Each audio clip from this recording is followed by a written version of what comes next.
Human హిస్టరీలో ఎప్పుడు కూడా దేవునికి సంబంధించిన న్యాయ విధులు, మరి ఏది రైట్ ఏది రాంగ్ అనేది ఎప్పుడు కూడా ఎవరికి ఇవ్వబడలేదు. మొట్టమొదటిసారి మోషే జనరేషన్ లో మరి ప్రణాళిక చొప్పున నిర్ణయ కాలమున మరి మోషేకి దేవుడు ఆ ధర్మశాస్త్రం పూర్తిగా కూడా వివరించడం జరిగింది. సో మరి అలాగా 40 రోజులు వివరిస్తూ ఉండగా మరి ఆ అన్ని అయిన తర్వాత మనం 31కి వచ్చేద్దాం. ఈ రోజు స్టడీ అంతా 31 నుంచి స్టార్ట్ చేసుకుందాం. ఎందుకంటే ఆ మిగిలిన 6 అధ్యాయాలు మనం వేరేగా చదువుకుందాము. ఎందుకంటే మనం చదువుతుంది ఒక టాపికల్ స్టడీ. అంటే దేవుడు ధర్మశాస్త్రము మనుషులకు ఇచ్చిన విధానం మనం చదువుతున్నాం మనం. ఎందుకంటే ఇది మనకి న్యూ టెస్టిమెంట్ చదవడానికి ప్రీ రిక్విజిట్స్ అని మనం చెప్పుకున్నాం గనుక నేను ఆ సీక్వెన్స్ లో మిస్ అవ్వకుండా ఆ ట్రిప్స్ యొక్క ఇంపార్టెన్స్ చెప్తూ మీకు 1 నుంచి అలా 6 వరకు వచ్చాం మనం. ఆ 6వ ట్రిప్ లో ఆ ఆజ్ఞలన్నీ కూడా మనం చాలా జాగ్రత్తగా చదువుకోవాల్సినవి. నేను స్కిప్ చేయట్లేదు అవి. ఈ 6 అధ్యాయాలు సెపరేట్ గా చదువుకుందాము. ఎందుకంటే అందులో మరి ప్రత్యక్ష గుడారం గురించిన అనేక డీటెయిల్స్ ఉన్నాయి కాబట్టి, అవన్నీ హిబ్రీలకు రాసిన పత్రికకు ప్రీ రిక్విజిట్ కాబట్టి అవి సెపరేట్ గా చదువుకుందాం. అయితే ఇప్పుడు ముందుకు వెళ్ళాలి నేను. ఎందుకంటే మన ఈ సీక్వెన్స్ ఆఫ్ టోటల్ 7 ట్రిప్స్ లో 6th ట్రిప్ లో ఉన్నాం కాబట్టి కంప్లీట్ చేసుకుని ఆ 7వ ట్రిప్ కూడా ఎందుకు అయింది, ఎక్కడ ఆగింది అని నేర్చుకున్న తర్వాత మనం గలతీయులు రాసిన పత్రికకి వెళ్ళబోతున్నాం. 31వ అధ్యాయము 1వ వచనం నుంచి చదువుతున్నాను నేను. మరియు యెహోవా మోషేతో ఇట్లనెను. సో అన్ని అయిపోయిన తర్వాత ఆ కంప్లీట్ సెట్ ఆఫ్ ధర్మశాస్త్రం అయిపోయిన తర్వాత లాస్ట్ లో చెప్తున్నారు దేవుడు, నేను యూదా గోత్రంలో హూరు మనుమడను ఊరు కుమారుడనైన బెసలేలు అని పేరు గల వానిని పిలిచితిని. విచిత్రమైన పనులను కల్పించుటకును, బంగారుతోనూ వెండితోనూ ఇత్తడితోనూ పని చేయుటకును, పొదుగుటకై రత్నములను సానబెట్టుటకును, కర్రను కోసి చెక్కుటకును, సమస్త విధములైన పనులను చేయుటకును, జ్ఞాన విద్యా వివేకములను సమస్తమైన పనుల నేర్పును వానికి కలుగునట్లు వారిని దేవుని ఆత్మ పూర్ణునిగా చేసి ఉన్నాను. మరియు నేను దాను గోత్రంలోని అహీసామాకు కుమారుడైన అహోలియాను అతనికి తోడు చేసి తిని, నేను నీకు ఆజ్ఞాపించినవన్నీ చేయునట్లు జ్ఞాన హృదయులందరి హృదయములలో జ్ఞానమును ఉంచి ఉన్నాను.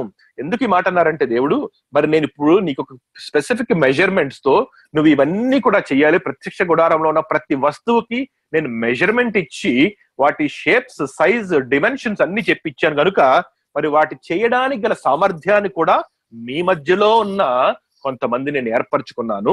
వాళ్ళు ఎవరో చెప్తానని చెప్పి మోషేకి వాళ్ళ పేరులతో సహా చెప్పారు. వాళ్ళకి ఏ జ్ఞాన వివేకము దేవుడు ఇచ్చారో చెప్పి వాళ్ళ చేత నువ్వు అవన్నీ నాకు తయారు చేయించి నువ్వు నాకు పెట్టి మీరు ధర్మశాస్త్రాన్ని మొదలు పెట్టాలి, మీరు నా ఆజ్ఞలను పాటించడం మొదలు పెట్టాలి. అందుకని చెప్తున్నా అన్నమాట ఫైనల్ గా లాస్ట్ లో ఆ పార్ట్.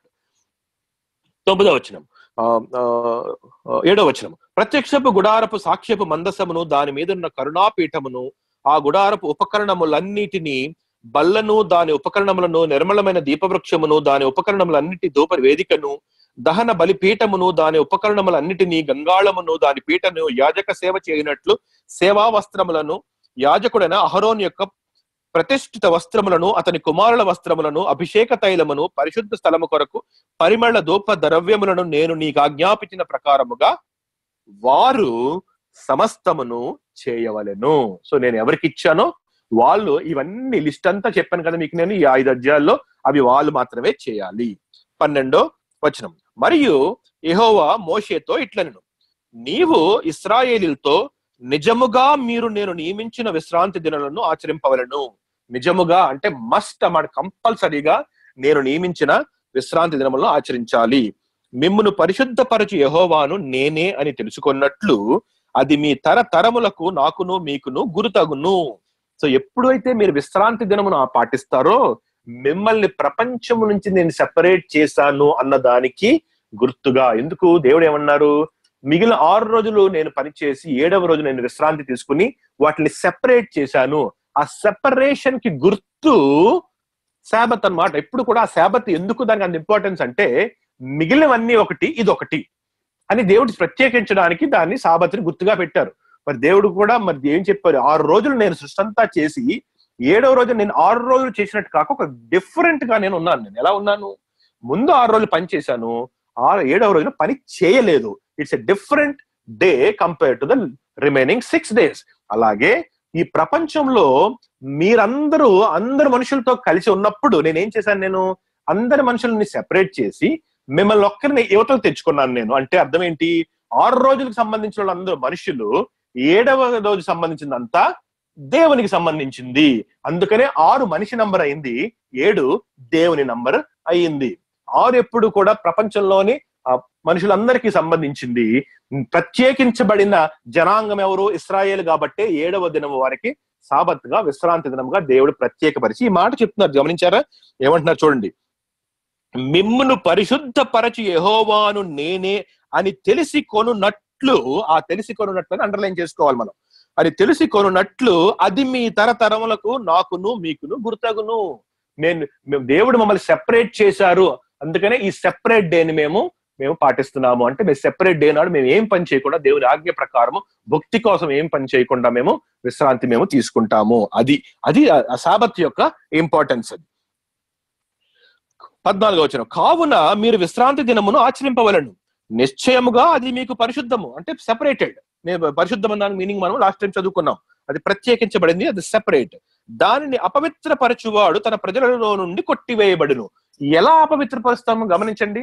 ఎప్పుడైతే 7వ దినం కూడా 6వ రోజులు లాగే గడిపేస్తే 6కి 7కి డిఫరెన్స్ అయినప్పుడు ఏమవుతుంది? లోకము దేవుడు కలిసిపోయినప్పుడు ఏమవుతుంది?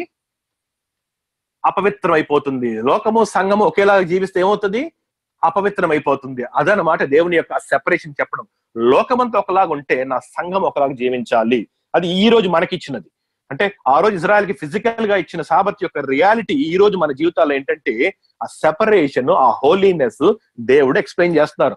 6 రోజులు అనేది లోక సంబంధం అయితే 7వ రోజు అనేది దైవ సంబంధం అయినట్లు మీరు లోక సంబంధమైన విషయంలో పాలిభాగస్తులు కాకుండా ఆ 7వ దినముకి గుర్తుగా, సూచనగా మీరు నాలో పాలిభాగస్తులయ్యి ఉండాలి. ఆ సెపరేషన్ నేను లైన్ గీశాను అక్కడ నేను అని చెప్తూ, మీరు ఒకవేళ మీరు 6కి 7కి డిఫరెన్స్ లేకుండా బ్రతికేస్తే, లోకానికి సంఘానికి డిఫరెన్స్ ఏమీ లేకుండా అందరూ ఒకేలాగా ఉంటే మీరు ఏం చేస్తున్నారు? మీరు అపవిత్ర పరుస్తున్నారు. సో పరిశుద్ధత లేదు, అంటే సెపరేషన్ లేదు. ఆ మాట చెప్తున్నారు దేవుడికి 14వ వచనంలో. కావున మీరు విశ్రాంతి దినమును ఆచరింపవలెను, నిశ్చయముగా అది మీకు పరిశుద్ధము, దానిని అపవిత్రపరచువాడు తన ప్రజలలో నుండి కొట్టివేయబడును. దేవుడు ఏమంటున్నారంటే వాళ్ళకి శిక్ష ఇచ్చారు. మరి ఇజ్రాయెల్ ధర్మశాస్త్రం నిండా కూడా punishments, immediate punishments, capital punishments కూడా దేవుడు మరి ఇమిడింపు చేశారు. అందులో 6 దినములు పనిచేయవచ్చును, 7వ దినము యెహోవాకు ప్రతిష్ఠితమైన విశ్రాంతి దినము. ఆ విశ్రాంతి దినమును పనిచేయు ప్రతివాడును తప్పక మరణ శిక్ష, డైరెక్ట్ క్యాపిటల్ పనిష్మెంట్ పొందును. ఇజ్రాయేలీలు తమ తరములకు విశ్రాంతి దినాచారమును అనుసరించి ఆ దినమును ఆచరింపవలను, అది నిత్య నిబంధన. సో ఇజ్రాయెల్ ప్రజలకి నాన్ స్టాప్ కంటిన్యూస్ గా నేను ఇచ్చిన ఆ కవెనెంట్ అది. ఏమని? మీరు మిమ్మల్ని అనేక జనాల్లోంచి నా జనాంగంగా నేను సెపరేట్ చేసుకున్నాను అన్న దాని గుర్తుగా మీరు విశ్రాంతి దినాన్ని మీరు ఆచరించి అది మీ తరములకు మీరు అది పాస్ ఆన్ చేయాలి. సున్నతి విన్నాం కదా మనం. సున్నతి ఏం చెప్పారు?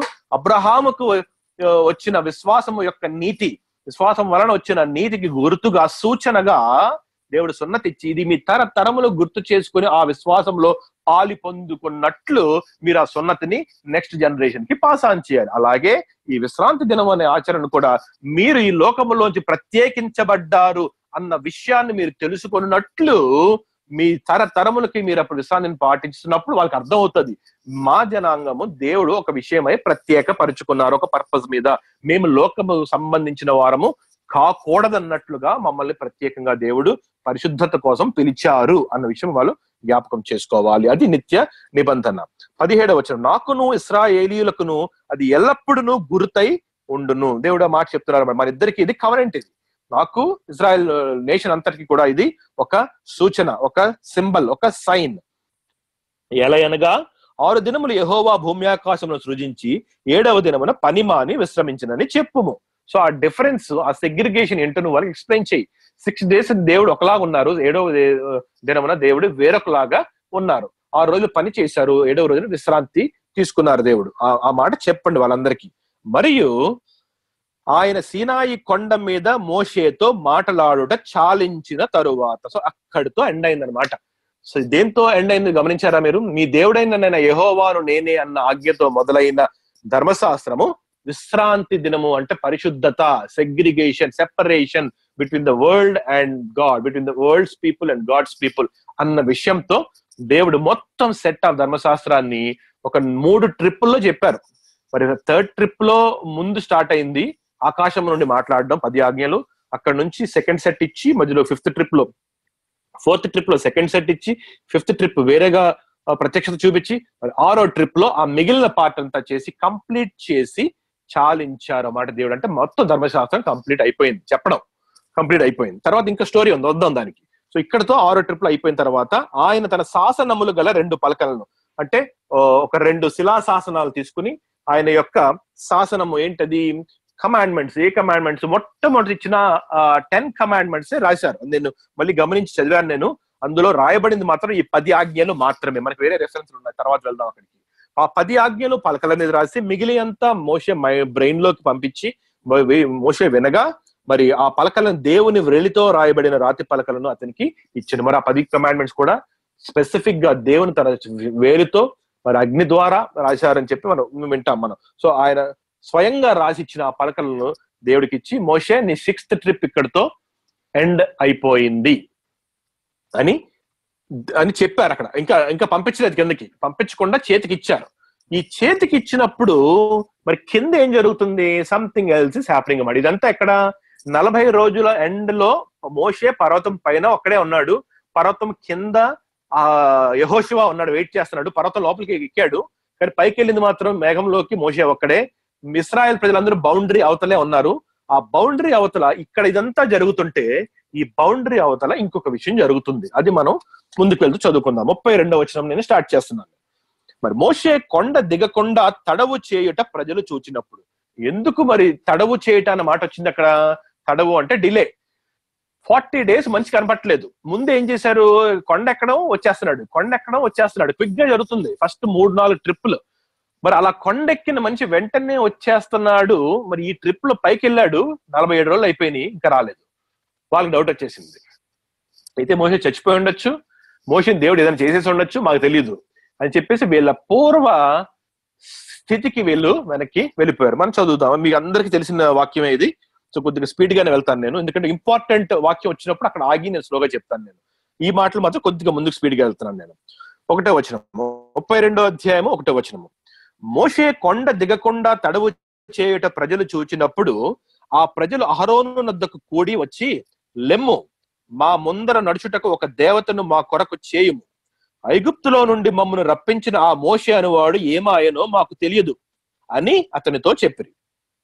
అందుకు అహరోను, మీ భార్యలను, మీ కుమారులను, మీ కుమార్తెలకు చెవులనున్న బంగారు పోగులను తీసి నా యొద్దకు తెండి అని వారితో చెప్పగా, ప్రజలందరూ తమ చెవులనున్న బంగారు పోగులను తీసి అహరోను వద్దకు తెచ్చిరి.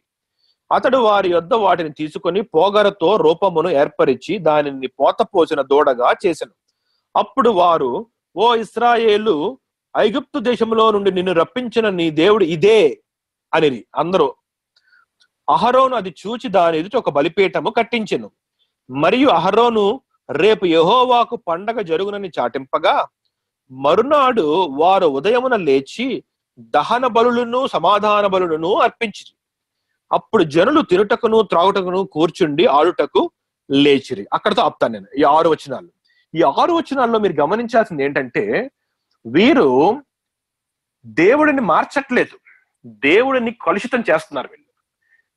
దేవుడు ఆకాశం నుండి ఒక మాట చెప్పారు, నీ దేవుడనైనా యెహోవాను నేనే, మీరు భూమి మీద గాని ఆకాశంలో గాని భూమి కింద నీరులో గాని దేని రూపమును కూడా మీరు తయారు చేయకూడదు, దానికి సాగిలపడకూడదు, దాన్ని పూజింపకూడదు అన్న ఆజ్ఞ దేవుడు ఇచ్చారు. వీళ్ళు ఏం చేస్తున్నారంటే యెహోవాకే రూపం తయారు చేస్తామన్నారు. ఇప్పుడు వీళ్ళు ఏం చేశారు? అక్కడ ఉన్న బంగారపు పోతతో చేసిన దూడని యెహోవా అని పిలుస్తున్నారు వాళ్ళు. ఎందుకు? ఒక మాట స్టేట్మెంట్ ఇచ్చారు. ఆ స్టేట్మెంట్ ఏంటి అంటే, మన ఇజ్రాయేలు ఐగుప్తు దేశంలో నుండి నిన్ను రప్పించిన నీ దేవుడు ఇదే అని చెప్తున్నారు. వీళ్ళందరికీ తెలుసు రప్పించిన దేవుడు యెహోవా అని విన్నారు. ఆ దేవుడు ఇదే అని చెప్పి విగ్రహం చేసి మొత్తం ఇందాక ఏ మాట అయితే చెప్పారో ఆ 6కి 7కి సెపరేషన్ పెట్టండి, లోకానికి మీరు ప్రత్యేకించబడిన వారు, ఆ 2 కలిపి అపవిత్రపరచదు అంటే వీళ్ళు ఏం చేస్తున్నారు? వీళ్ళు దేవుణ్ణి మరి విగ్రహాల్ని కలిపేసి మొత్తం కలుషితం చేసి అడల్టరేట్ చేసి అపవిత్ర పరిచేశారు. దానికి ఎవరు హెల్ప్ చేశారు? ఎవరో కాదు, అహరోనే హెల్ప్ చేశాడు అన్నిటికి. దాని తర్వాత వద్దాం దాని విషయమై. మరి అంత భయంకరమైన పాపము వారు ఆ టైంలో చేశారు. ఎందుకు? జస్ట్ 40 రోజులు మోషే కనపడలేదని వాళ్ళు వెనక్కి వెళ్ళిపోయి వాళ్ళ విగ్రహాల పూజించిన వాళ్ళ స్థితి ఐగుప్తులో ఉన్నప్పుడు జ్ఞాపకం చేసుకుని విగ్రహాలు చేసుకుంటే మళ్ళీ ముందుకు వెళ్ళిపోదాము. మోషే రాడు, మనకు ఒక విగ్రహం ఉంటే మనకు దాని తోడుగా నడిపిస్తుంది ఆ విగ్రహాలని, అలా వెళ్ళిపోదాము. మరి యెహోవాని గురించి విన్నాం కదా, ఆ యెహోవా పేరే ఈ విగ్రహానికి పెట్టేద్దాము అని చెప్పి యెహోవా బలిపీఠం కట్టి బలులను, దహన బలులు, సమాధాన బలులు అడిగారు కదా, అదే చేద్దాం. అందుకనే ఆ మాట చూడండి, మరునాడు వారు ఉదయం లేచి ఏమిచ్చారు చూడండి. ఎగ్జాక్ట్ గా దేవుడు తనకి ఇమ్మని చెప్పిన ఆ దహన బలి, సమాధాన బలి అదే పేరుతో ఈ దూడకు మొదలు పెట్టారు. 6వ వచనం, మరునాడు వారు ఉదయం లేచి దహన బలులను, సమాధాన బలులను దూడకి అర్పించారు.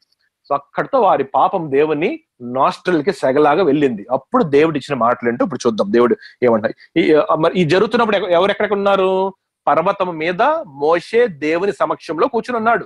40 రోజులు ఎండ్ అయిపోయినాయి. జస్ట్ చేతికి పలకలు అందుకుని ఉన్నాడు కిందకి రావడానికి. మరి ఆ పలక రాకముందు దేవుడు చెప్పిన మాటలు 6-7వ వచనం నుంచి స్టార్ట్ అవుతాయి.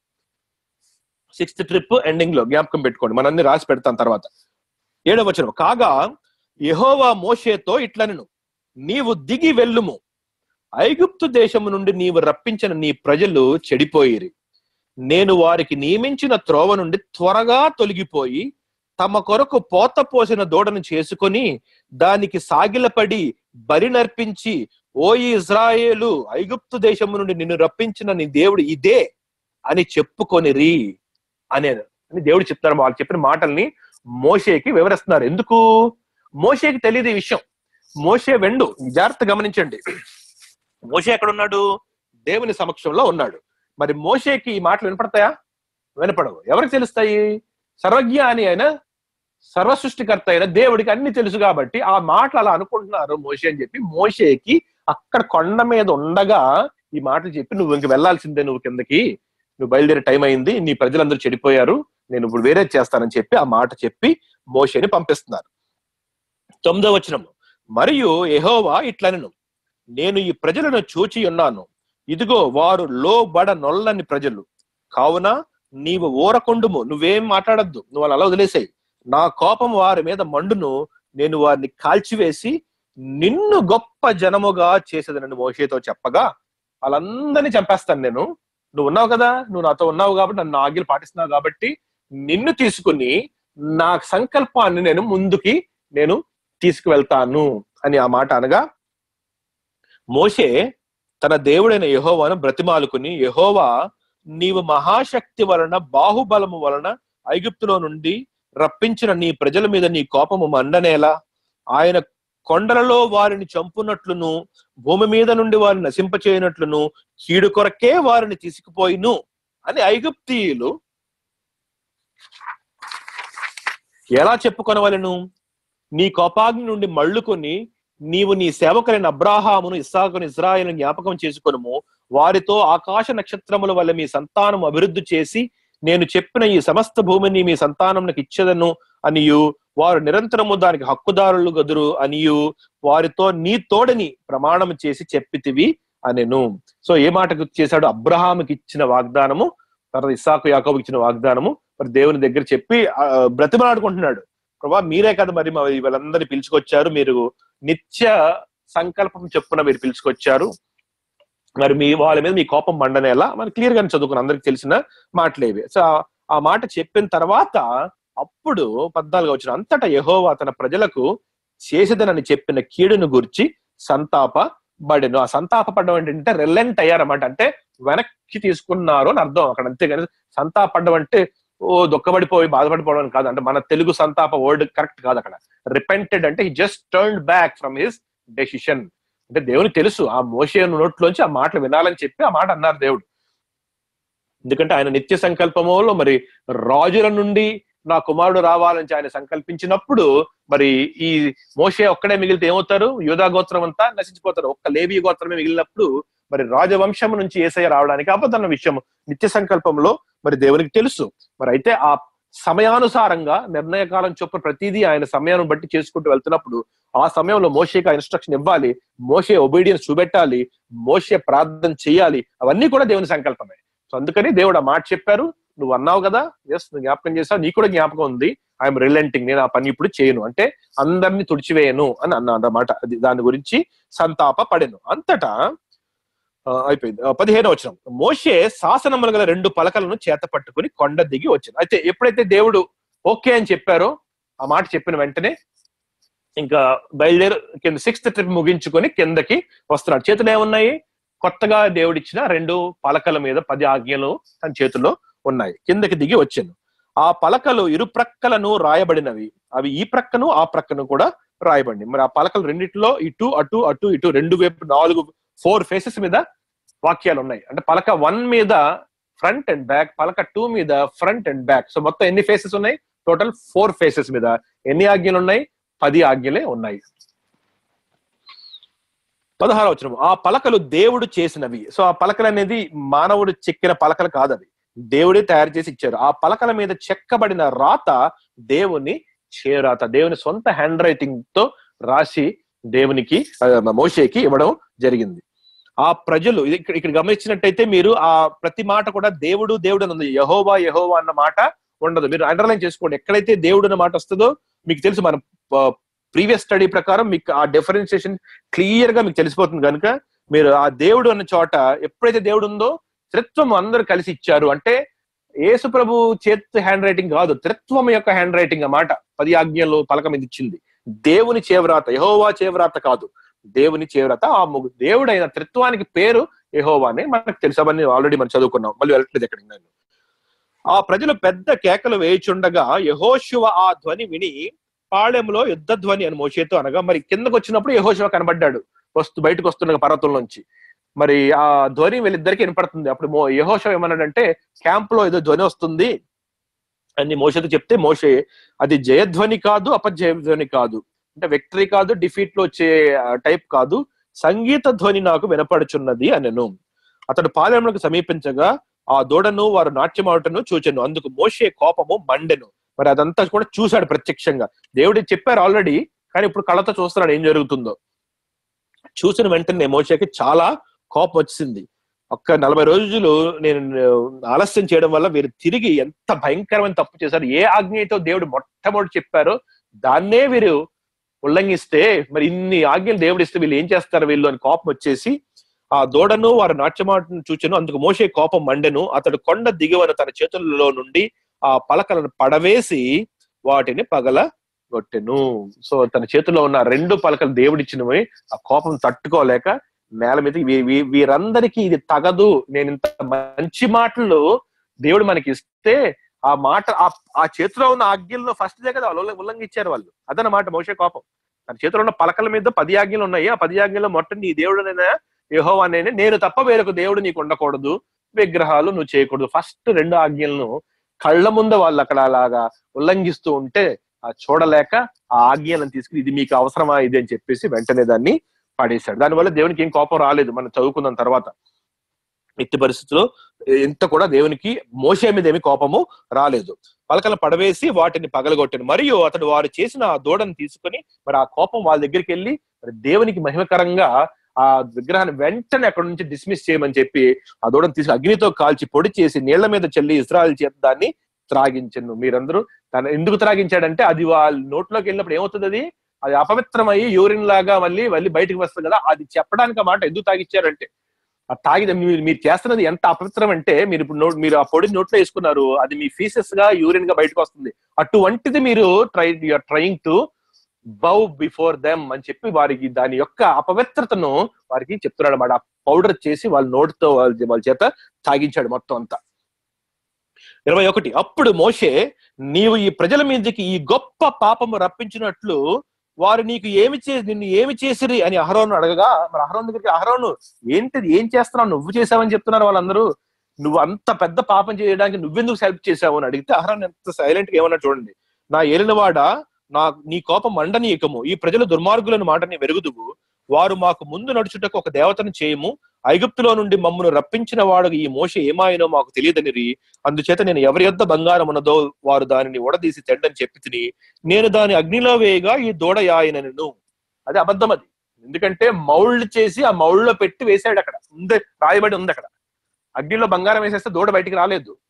వాళ్ళు చెప్పిన ఇన్స్ట్రక్షన్ ప్రకారం ఒక దూడలాంటి మౌల్డ్ తయారు చేసి ఆ మౌల్డ్ పెట్టి అందులో బంగారం పెడితే అప్పుడు దూడ షేప్ లో అది బయటకు వచ్చింది. ముందు చదువుకున్నాం మనం, ఒక 10 వచనాల ముందు అది. కానీ అహరోన్ ఏంటంటే సింపుల్ గా అది నాకేం సంబంధం లేదు అన్నట్లుగా పక్కకి తోసేసాడు. అందుకనే దేవుడు అహరోన్ మీ కోపం వచ్చి అహరోన్ చంపేస్తానని చెప్తారు. తర్వాత వేరొక చోట ఉంటుంది, వాడి రెఫరెన్స్ అంతా మనం తర్వాత తీసుకెళ్తాం. ద్వితీయోపదేశ కాండంలో దీని కంటిన్యూషన్ అక్కడ ఉంటుంది. అందులో ఇంకా ఎక్కువ విషయాలు, ఇక్కడ రాయని విషయాలు అక్కడ దేవుడు తెలియజేశారు. అది మనం నెక్స్ట్ క్లాస్, రేపటి క్లాస్ లో చదువుతాం అది మనం. సో అహరోన్ గురించి చెప్తున్నారు. అహరోన్ చాలా ఈజీగా క్యాజువల్ గా తన పక్కన చేతులు వాష్ చేసేసుకుని నాకేం సంబంధం లేదు, వాళ్ళు ఇచ్చారు అందులో పడేసాను, ఇది వచ్చిందని చెప్పి మోషేతో ఒక అబద్ధం చెప్పేశాడు. 23 వారు మాకు ముందు అయిపోయింది అక్కడ. 24 అందుకు నేను ఎవరి యొద్ద బంగారం ఉన్నదో వారు దాన్ని ఊడదీసి తెండని చెప్పి తిని నేను దాని అగ్నిలో వేయగా ఈ దూడ యాయను అనెను. 25 ప్రజలు విచ్చలవిడిగా తిరుగుట మోసే చూసెను. వారి విరోధులలో వారికి ఎగతాళి కలుగునట్లు అహరోను విచ్చలవిడిగా తిరుగుటకు వారిని విడిచిపెట్టి ఉండెను. అందుకు మోషే, మరి అహరోనే చేశాడని చెప్పి మోషేకి అర్థమైంది. అందుకు మోషే పాళెం యొక్క ద్వారమును నిలిచి యెహోవా పక్షమునున్న వారందరూ నా యుద్ధకు రండి అనగా లేవీయులందరూ అతని యుద్ధకు కూడి వచ్చి సెపరేట్ అయిపోండి దేవునికి సంబంధించిన వాళ్ళు అనగానే అందరూ కూడా ముందు లేవీయులందరూ వచ్చేసారు. అతడు వారిని చూచి మీలో ప్రతివాడు తన కత్తిని తన నడుమున కట్టుకొని పాళెములో ద్వారము నుండి ద్వారమునకు వెళ్ళుచు ప్రతివాడు తన సహోదరుని, ప్రతివాడు తన చెలికాన్ని, ప్రతివాడు తన లేవి తన యొక్క ఒక నిమిషం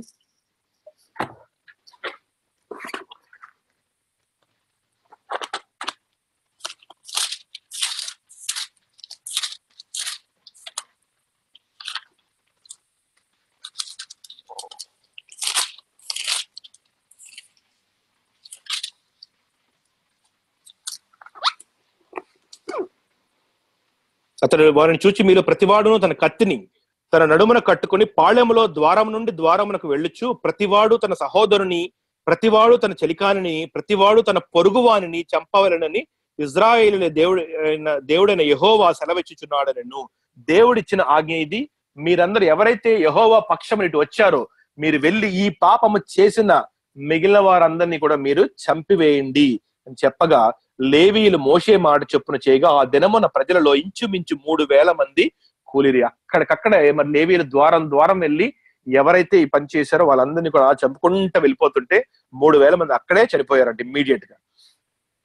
ఏలయనగా మోషే వారిని చూచి నేడు యెహోవా మిమ్మును ఆశీర్వదించున్నట్లు మీలో ప్రతివాడు తన కుమారుని మీద పడియే గాని తన సహోదరుని మీద పడియే గాని యెహోవాకు మిమ్మును మీరే ప్రతిష్ఠ చేసుకొనుడనెను.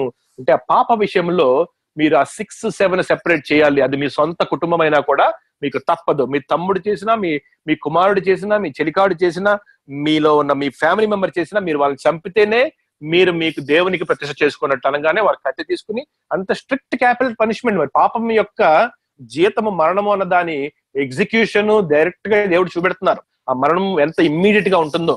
మరి ధర్మశాస్త్రం నేను ఇస్తాను, దాని వాల్యూ ఎంత గొప్పది అంటే అది చెయ్యకపోతే మీకు వచ్చే పనిష్మెంట్ కూడా అంత ఇమ్మీడియట్.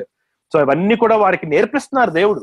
దేవుని యొక్క న్యాయ విధులు, దేవుని యొక్క పరిశుద్ధత ఎంత ఉన్నతమైనదో ఇశ్రాయేల్ ప్రజలకి పాఠములాగా నేర్పిస్తూ ముందుకెళ్తున్నారు. వాళ్ళ పాపం బయటికి వస్తూ ఉండగా ఇమ్మీడియట్ క్యాపిటల్ పనిష్మెంట్ పెట్టి అప్పటికప్పుడు వాళ్ళని చంపించి వేసి మరి ఇది నా కట్టడలు, మీరు నా దగ్గరికి రావాలంటే ఎంత భయపడాలి అన్నమాట చెప్పారు. ఎందుకంటే మనం స్కిప్ చేసిన వచనాల్లో ఒక వచనంలో ఉంటది అహరోను తర్వాత మీరు నా దగ్గరికి వచ్చినప్పుడు వారు చావకుండునట్లు వారి చేతులు కడుక్కోవాలి, వాళ్ళందరూ నా బలిచ్చినప్పుడు వాళ్ళందరూ చావకుండునట్లు వాళ్ళ కాళ్ళు కడుక్కోవాలి నీళ్లతో.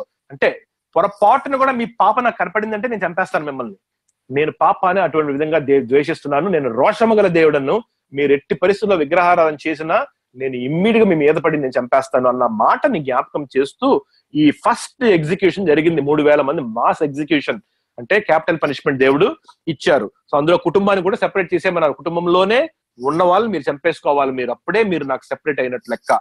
సో ఇది ఈ మాట చెప్పగా యెహోవాకు మిమ్ముని మీరే ప్రతిష్ఠ చేసుకొని కొనుడి అనెను. 30వ వచనం మరునాడు మోషే ప్రజలతో మీరు గొప్ప పాపము చేసి గనుక యెహోవా యొద్దకు కొండ ఎక్కి వెళ్ళెదను.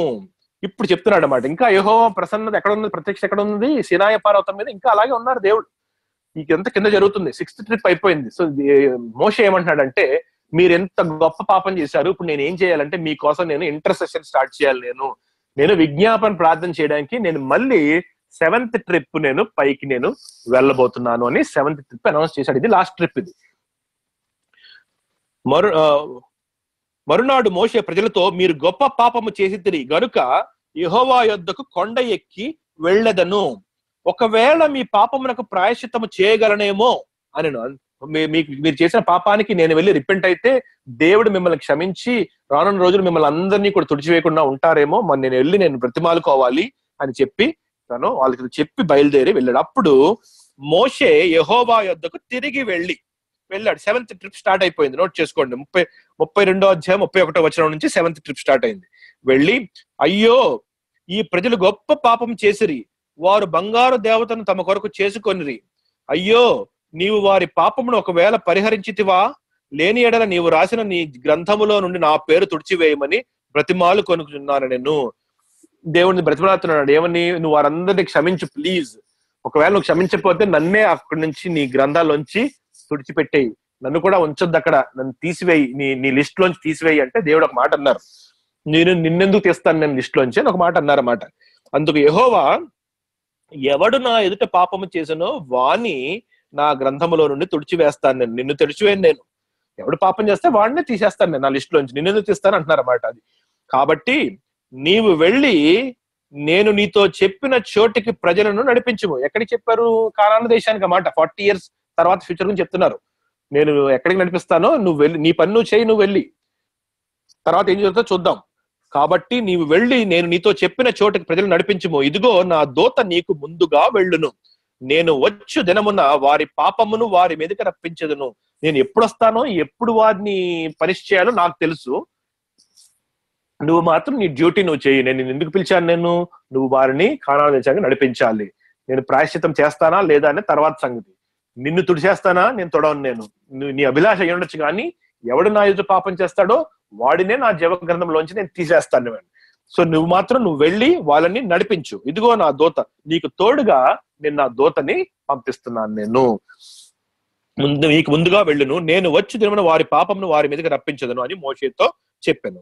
అహరోను కల్పించిన దూడను ప్రజలు చేయించినందున యెహోవా వారిని బాధ పెట్టెను. మరి అహరోను ఆ దూడ చేయించినందున దేవుడు ఏం చేశారు? యెహోవా వారికి ప్లేగ్ కూడా పంపించారు. యాక్చువల్ గా 33వ అధ్యాయంకి వెళ్దాం. మరియు యెహోవా మోషేతో ఇట్లనెను, నీవు ఐగుప్తు దేశము నుండి తోడుకొని వచ్చిన ప్రజలను బయలుదేరి నేను అబ్రహాముతోను ఇస్సాకుతోను యాకోబుతోను ప్రమాణము చేసి నీ సంతానమునకు దీనినిచ్చెదనని చెప్పిన పాలు తేనెలు ప్రవహించు దేశమునకు లేచి పొండి. సో మోషేతో అన్నాను, మీరు మాత్రం ఏం చేయాలి అంటే, నేను ఎలా ప్రామిస్ చేశానో మీరందరూ అక్కడికి వెళ్ళండి. నేను నీకు ముందుగా దూతను పంపి కనానీయులను, అమోరీయులను, హిత్తీయులను, పెరిజ్జీయులను, హివ్వీయులను, యెబూసీయులను వెళ్ళగొట్టేదను. ముందు నా దూత పంపిస్తాను. నేను నా దూత అక్కడున్న మీ ఎనిమీస్ అందరినీ కూడా వెళ్ళగొట్టేస్తారు. మీరు లోబడని ప్రజలు గనుక నేను మీతో కూడా రాను. నేను నా దూతను ఇచ్చాను కదా, మీరు వెళ్ళిపోండి, నేనెందుకు మీకు, నా దూత ఉంటాడులే మీతో. ఇదన్నమాట. అంటే దేవుడు సర్కాస్టిక్ గా చెప్తున్నారు అక్కడ మోషేతో, నేను అవసరం లేదు మీకు, ఎందుకంటే నన్ను పక్కన పెట్టి మీరు విగ్రహాలు చేసుకుంటున్నారు. మీరు లోబడనొల్లని ప్రజలు, నేను రాను మీతో, ఒక దూతను పంపిస్తాను, మీకు ప్రామిస్ చేశాను కదా, నా ప్రామిస్ తప్పకుండా నెరవేరుస్తాను. మీకు ఏం కావాలి? పాలు తేనెలు కావాల్సిన ప్రదేశం కావాలి. అదే కదా నువ్వు అంటున్నావు, అబ్రహాము, ఇస్సాకు, యాకోబుకి నీవు చేసిన మాట, పాలు తేనెలు ప్రవహించు ఈ దేశాన్ని స్వతంత్రించుకుంటారు అని నీవు నా తోడని చెప్పిన మాట ప్రకారము వీళ్ళని వదిలేయని నువ్వు ప్రార్థన చేసావు కదా, వెళ్ళండి, అలాగే పంపిస్తాను మిమ్మల్ని, నేను మాత్రం మీతో రాను అన్న మాట చెప్పారు. అక్కడ చాలా అండర్లైన్ చేసుకోవాల్సిన మాట. దేవుడు సర్కాస్టిక్ గా చెప్తున్నారు మోషేతో, మీరు లోబడనొల్లని ప్రజలు గనుక నేను మీతో కూడా రాను, త్రోవలో మిమ్మల్ని సంహరించుదనేమో అని మోషేతో చెప్పాను. ఒకవేళ నేను వస్తే మీ యాటిట్యూడ్ నాకు తెలుసు కదా, మీరు చేస్తున్న పనులు నేను చూసి మళ్ళీ నా కోపం వచ్చిందంటే మిమ్మల్ని అందరినీ కూడా నేను చంపేస్తాను. నేను అందుకని నేను రాను. నేను ఇక్కడ ఉంటేనే మీకు బెటర్, మీరు అప్పుడు ఆ దేశానికి వెళ్ళగలరు ఆ ప్రామిస్ నెరవేరు ప్రకారం అని ఆ మాట చెప్పిన తర్వాత ఆ మోషే ఏమన్నాడంటే, ప్రజలు ఆ దుర్వార్తను విని దుఃఖించిరి, ఎవడును ఆభరణంలో ధరించుకొనలేదు.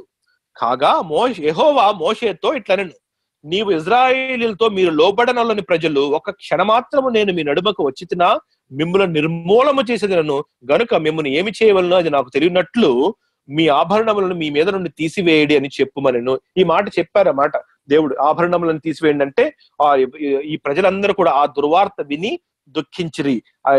ఎప్పుడన్నా ఎప్పుడు విన్నారు అంటే ఇవన్నీ తర్వాత జరిగినవి. కొద్దిగా ముందు మోషే ఇక్కడ రాసి పెట్టాడన్నమాట. అంటే తను కొండ మీద కాన్వర్సేషన్ అయిపోయిన తర్వాత కిందకెళ్ళి ఈ మాట అన్నప్పుడు వాళ్ళ ఆభరణాలు తీసేసి ఉన్నట్టు ఆ సిచ్యుయేషన్ ని తను ఇక్కడ ముందు రాశాడు. ఎందుకంటే ఇక్కడ కాన్వర్సేషన్ ఇంకా జరుగుతుంది. 7th ట్రిప్ స్టార్ట్ అయింది, దేవుడు మోషేతో మాట్లాడుతున్నారు. ఆ ట్రిప్ ఎండ్ అవడానికి ఇంకా చాలా రోజులు ఉన్నాయి, ఇంకా అది జరగబోతుంది. ముందుకెళ్తున్నాను.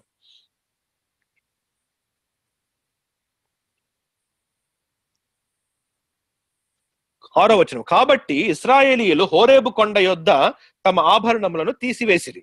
అంతటా మోషే గుడారమును తీసి పాళెం వెలుపలికి వెళ్లి పాళెమునకు దూరముగా దాన్ని వేసి దానికి ప్రత్యక్ష గుడారమును పేరు పెట్టెను.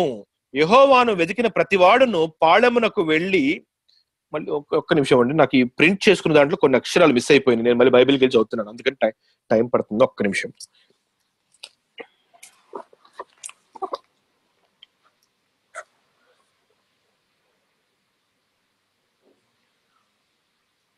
ఏడవ వచనం. అంతటా మోషే గుడారమును తీసి పాళెం వెలుపలికి వెళ్లి పాళెమునకు దూరముగా దాన్ని వేసి దానికి ప్రత్యక్షపు గుడారము అని పేరు పెట్టెను. యెహోవాను వెతికిన ప్రతివాడును పాళెమునకు వెలుపలనున్న ఆ ప్రత్యక్ష గుడారమునకు వెళ్ళుచు వచ్చెను. సో క్యాంప్ బయట ఒక చిన్న మీటింగ్, ఒక టెంట్ ఆఫ్ మీటింగ్ వేసాడు అన్నమాట. ఒక చిన్న గుడారం వేశాడు. ఆ గుడారం ఏంటది? అది మీటింగ్ ప్లేస్ అని చెప్పి దానికి పేరు పెట్టాడు. సో టెంట్ ఆఫ్ మీటింగ్, ప్రత్యక్ష గుడారం. అంటే ఆ గుడారంలో ప్రత్యక్షత వస్తుంది. ఎవరి ప్రత్యక్షత? దేవుని యొక్క ప్రత్యక్షత. ప్రత్యక్షత అంటే ఏంటంటే దేవుడు కనపడడం అన్నమాట. దేవుడు కనపడి మాట్లాడడం అనే దాన్ని ప్రత్యక్షత అంటారు. అందుకనే ఆ గుడారం పేరు ప్రత్యక్ష గుడారము, ఇంగ్లీష్ లో టెంట్ ఆఫ్ మీటింగ్.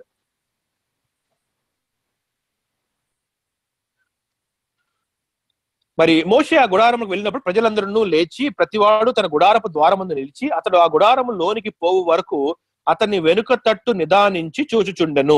సో ఎప్పుడైతే మరి మోషే ఆ గుడారంలోకి వెళ్తున్నాడో, ఆ గుడారం వెళ్ళిన ఆ టైంకి వీళ్ళందరూ కూడా వాళ్ళ టెంట్స్ దగ్గరికి వచ్చి నుంచి చూస్తా ఉన్నారు.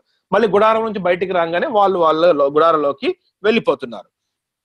మోషే ఆ గుడారం పోయినప్పుడు మేఘస్తంభము దిగి ఆ గుడారపు ద్వారమందు నిలువగా యెహోవా మోషేతో మాట్లాడుచుండెను. ఎప్పుడైతే మరి ఆ గుడారంలోకి మోషే వెళ్తాడో మేఘస్తంభం వస్తుంది. ఆ మేఘస్తంభములోంచి యెహోవా మోషేతో మాట్లాడుతున్నారు. మరి మేఘస్తంభము అని ఎందుకు అన్నారు అంటే, మేఘము ఎప్పుడు కూడా ఈ వాక్యమైన యెహోవాకు సాదృశ్యము. యేసయ్యని ఎప్పుడు కూడా మేఘారుడై వచ్చిన యేసయ్యనే మనం చూస్తాం. మనం ఇంత కూడా కారు మబ్బులలో నేను వస్తానని చెప్పారు.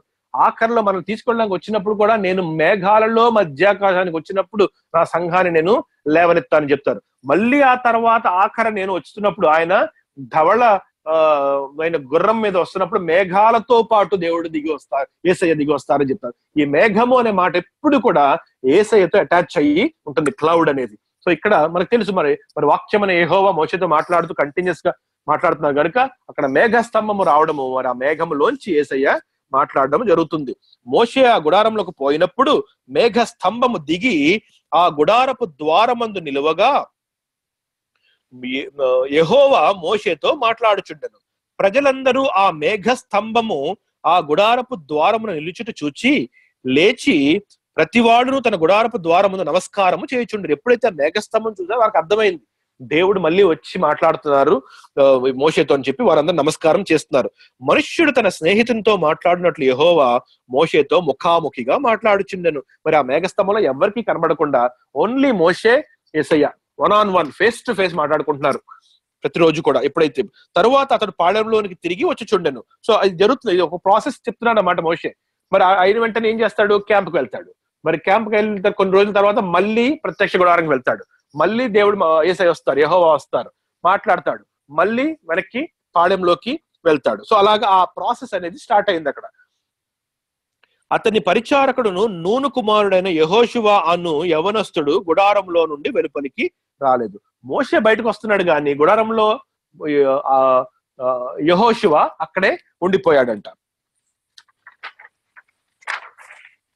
12వ వచనం, మోషే యెహోవాతో ఇట్లనెను, చూడుము, ఈ ప్రజలను తోడుకొని పొమ్మని నీవు నాతో చెప్పుచున్నావు గాని నాతో ఎవరిని పంపెదవో అది నాకు తెలుపలేదు. నువ్వేమో వెళ్ళమంటున్నావు, నేను రానంటున్నావు, నాతో ఎవరిని పంపుతావో నువ్వు చెప్పట్లేదు. నేను నీ పేరును బట్టి నిన్ను ఎరిగి ఉన్నాననియో నా కటాక్షము నీ కలిగినదయ్యో చెప్పితివి కదా, మరి నువ్వు నన్ను కరుణించావని చెప్పావు కదా నన్ను. కాబట్టి నీ కటాక్షము నా ఎడల కలిగిన ఎడల నీ కటాక్షము నా ఎడల కలుగునట్లుగా దయచేసి నీ మార్గమును నాకు తెలుపుము. అప్పుడు నేను నిన్ను ఎప్పుడైతే నువ్వు చెప్తావో అప్పుడే నేను నిన్ను పూర్తిగా నేను తెలుసుకుంటాను. నాకు ఎలా పంపిస్తావు, ఎవరిని ఇస్తావు, ఎవరిని ముందు తోడు పంపిస్తావు, ఇవన్నీ నాకు వివరంగా చెప్పు దేవుడా అని చెప్పి యెహోవాను బ్రతిమాలుకుంటున్నాడు మోషే. చిత్తగించుము, ఈ జనము నీ ప్రజలే కదా అనెను. అందుకు ఆయన, నా సన్నిధి నీకు తోడుగా వచ్చును, నేను నీకు విశ్రాంతి కలుగజేసేదని అనగా, మోషే, నీ సన్నిధి రాని ఎడల ఇక్కడ నుండి మమ్మల్ని తోడుకొని పోకుము. దేవుడా, నువ్వు యెహోవా, నువ్వు రాకుండా మేము అక్కడికి వెళ్ళడం అనేది మాకు వద్దు, నీవు లేకుండా మేము ఇంకెవరిని ఆరాధిస్తామని మోషే తన యొక్క హృదయాన్ని దేవుని ముందు బయలుపెట్టాడన్నమాట. ఏమని, మీరు అలా వదిలేసి మమ్మల్ని ముందు వెళ్ళిపోండి, ఎవరినో పంపిస్తారంటే మాకు అది బాగాలేదు, అది మీరు లేకుండా మేము ఎక్కడికి వెళ్తాం మేము అని అడిగినప్పుడు, నువ్వు ఎవరిని పంపిస్తావు అని చెప్పంటే, నేను నా సన్నిధినే నేను పంపిస్తాను నీతో అని చెప్పి అప్పుడు దేవుడు మళ్ళీ ఒక అష్యూరెన్స్ ఇచ్చారన్నమాట, నా ప్రెజెన్స్, సో నేను ఉంటాను మీతో, నువ్వు ఎక్కడికి వెళ్ళా నీతో పాటు కూడా నేను ఉంటాను అని చెప్పి. ఒకవేళ నువ్వు రాకపోతే కనుక మేము అక్కడ వెళ్ళడమే వేస్ట్, మాకు అవి వద్దు, మాకు నువ్వు కావాలని మోషే చెప్తున్నాడు. మనుషులందరూ ఏం చెప్పట్లేదు. మనుషులందరూ ఏం చేశారు, పైనుంచి వచ్చిన వెంటనే ఒప్పేసుకున్నారు, అన్ని కూడా చేస్తాము అని చెప్పేసి ఒక్క ఏక కంఠంతో చెప్పిన వారు 40 రోజులు రాకపోయేసరికి వెంటనే విగ్రహం చేసుకుని సాగిలు పడిపోయారు. అటువంటి మనుషులు కాదు. కానీ మోషే తన ఫెయిత్ ని దేవుని ముందు ప్రకటిస్తున్నాడు. ఏమని, నువ్వు లేకపోతే మేము మాత్రం అక్కడికి ఈ పాలు తేనె ప్రవహించే ఆ ప్రదేశానికి మేము వెళ్ళము, మాకొద్దు. నీ సన్నిధి రాని ఎడల ఇక్కడ నుండి మమ్మల్ని తోడుకొని పోకము. నా ఎడలను నీ ప్రజల ఎడలను నీ కటాక్షము కలిగినదని దేని వలన తెలియబడును, నీవు మాతో వచ్చట వలననే కదా.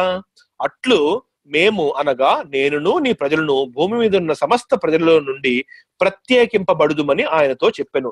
నువ్వు వస్తేనే మేము ఈ భూమి మీద జనాంగం నుంచి ప్రత్యేకించబడిన వారు అవుతాం. నువ్వు లేకుండా మేము అక్కడికి వెళ్తే మేము 6కి 7కి డిఫరెన్స్ ఉండదు, మేము అందరం కూడా లోకంలో మళ్ళీ కలిసిపోతాం. నువ్వు మాట ఉంటేనే, నీ ప్రెజెన్స్ ఉంటేనే మేము ఈ లోకానికి మాకు సెపరేషన్ ఉంటుంది, మేము ప్రత్యేకించబడిన యెహోవా పరిశుద్ధులమైన ప్రజలు అని చెప్పి నువ్వు మాతో ఉంటేనే అది తెలుస్తుంది. కాబట్టి నీ ప్రెజెన్స్ లేకపోతే మమ్మల్ని నువ్వు పంపద్దు అన్నమాట మోషే చెప్తున్నాడు. కాగా 17వ వచనం, యెహోవా, నీవు చెప్పిన మాట చొప్పున చేసేదను, నీ మీద నాకు కటాక్షం కలిగినది, నీ పేరును బట్టి నిన్ను ఎరుగుదునని మోషేతో చెప్పగా, నిన్ను I know you by your name, అంటే నీ పేరు పెట్టింది నేనే, నీ పేరుతో నాకు అంత డైరెక్ట్ రిలేషన్షిప్ ఉంది, నీ మీద నేను నా కటాక్షం చూపెడతాను, అంటే కరుణ, అదంత కృప, ఉచితంగా ఇచ్చిన దేవుడు ఇచ్చిన కృప కటాక్షము నేను చూపెడతాను చెప్పగా, అతడు, దయచేసి నీ మహిమను నాకు చూపమనగా, మరి నాకు ఒక చిన్న కోరిక ఉంది, నీ గ్లోరీని చూడొచ్చా నేను అని అడిగాడు అన్నమాట. నువ్వు ఎంత మహిమకరంగా ఉంటావో, ఎప్పుడు దాకా చూశాడు కానీ పూర్తి మహిమ చూసేద్దాం అంటున్నాడు అన్నమాట, చూడాలని ఉంది నాకు అని అడుగుతున్నాడు.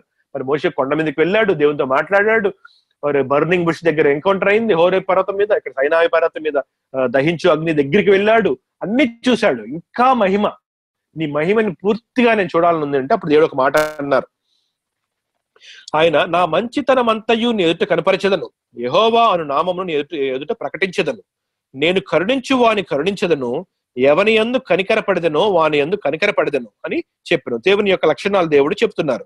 మరియు ఆయన, నీవు నా ముఖమును చూడజాలవు, ఏ నరుడును నన్ను చూచి బ్రతుకడనెను. ఒరిజినల్ గా నేను ఎవరినో మీరు ఎవరికి చూడలేరు, నేను కొన్ని మార్పు రూపంగా మీ దగ్గరికి వస్తేనే మీరు నా దగ్గర రాగలరు. డైరెక్ట్ గా నువ్వు నన్ను చూడాలంటున్నావు, నా మహిమని పూర్తిగా చూసేయాలంటున్నావు, నువ్వు అది చూస్తే నువ్వు చచ్చిపోతావు నువ్వు. ఎందుకంటే అలా ఎవరు కూడా, ఏ నరుడు కూడా నన్ను డైరెక్ట్ గా చూడలేడు. ఎందుకు అంటే మీరు పాపములో ఉన్నారు గనుక, మీరు పాపంలో పడిపోయారు గనుక, పాపము పరిశుద్ధత దగ్గరికి ఎప్పటికీ కూడా చేరుకోలేదు. రక్తమాంసములు పరలోకంలో స్వతంత్రించుకోనేరు, అంటే దేవుణ్ణి చూడనేరవు. రక్తమాంసములతో ఉన్న మోషేకి ఆ ప్రివిలేజ్ లేదు. అంటే ఇప్పటిదాకా తను చూసిన మహిమ అంతా ఏంటి, ఓన్లీ పార్ట్ మహిమ, అదంతా దేవుని పూర్తి మహిమ ఎప్పుడు చూపెట్టలేదు. తను అన్ని ఎక్స్పీరియన్స్ లో ఇన్ని 7 ట్రిప్పుల్లో మనం చూసిందంతా కూడా అది only part of God's glory, little bit of God's glory. అది లిటిల్ అన్నమాట, చాలా తక్కువ. ఆయన పూర్తి మహిమ చూస్తే అసలు మోషే వెంటనే బూడిదైపోతాడు అక్కడ. అదే మాట చెప్తున్నారు దేవుడు, నీవు నా ముఖమును చూడజాలవు, ఏ నరుడును నన్ను చూచి బ్రతుకడు అనను. మరియు యెహోవా, ఇదిగో నా సమీపంలో ఒక స్థలం ఉన్నది, నీవు ఆ బండ మీద నిలువవలెను. నా మహిమ నిన్ను దాటి వెళ్ళుచుండగా ఆ బండ సందులో నిన్ను ఉంచి నిన్ను దాటి వెళ్ళు వరకు నా చేతితో నిన్ను కప్పెదను. సో నేను అక్కడ పెట్టి నా చెయ్యి అడ్డం పెడతాను, నేను నీ పక్క ముందు నుంచే వెళ్తాను, నేను దాటేసిన తర్వాత నా చేతి ఇస్తాను. అప్పుడు నువ్వు నా బ్యాక్ వైపు చూస్తావు కానీ నా ఫ్రంట్ మాత్రం నువ్వు చూడలేవు. నా ఫేస్ ని మాత్రం ఆ మహిమ, పూర్తి మహిమ నువ్వు చూడలేవు. కేవలం నువ్వు నా వెనుక పార్శ్వమును, నేను నా చెయ్యి తీసిన తర్వాత నా వెనుక పార్శ్వమును చూచెదవు, కానీ నా ముఖము నీకు కనపడదు అని మోషేతో చెప్పాడు. మోషే అడిగాడు, కోరిక అడిగాడు. దేవుడు దానికి యొక్క రెస్ట్రిక్షన్స్ చెప్పారు. ఎందుకంటే అది మోషే మంచికే. మహిమ చూపెడితే మోషే చచ్చిపోతాడు అక్కడ. ఏ నరుడు కూడా నన్ను చూసి బ్రతకలేరు అని చెప్పి దేవుడే చెప్తున్నారు అక్కడ మాట కదా. ఆ మాట అయిపోయింది. మనం 34కి వెళ్ళిపోదాం, ఇంకొక టైం ఉంది మనకి, దీంతో ముగించుకుందాం.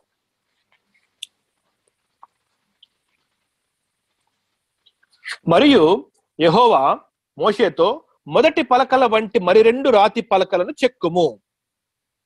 నీవు పగులగొట్టిన మొదటి పలకల మీద నున్న వాక్యములను నేను ఈ పలకల మీద వ్రాసెదను.